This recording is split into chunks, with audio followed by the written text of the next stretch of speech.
The National Weather Service in Melbourne has issued a severe thunderstorm warning for eastern Seminole County in East Central Florida, northwestern Brevard County in East Central Florida, east central Orange County in East Central Florida, southeastern Volusia County in East Central Florida, until 8:45 p.m. Eastern Standard Time. At 8:03 p.m. Eastern Standard Time, a severe thunderstorm was located over University of Central Florida, moving northeast at 35 miles per hour.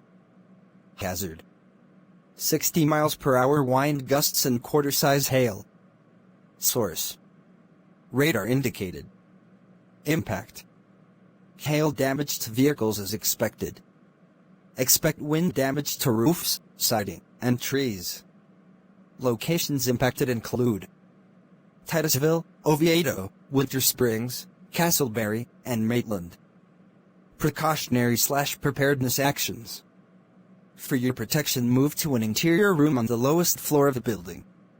& hail threat. Radar indicated.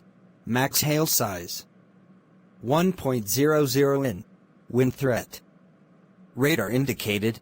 Max wind gust 60 miles per hour. Beep, beep, beep, beep, beep, beep.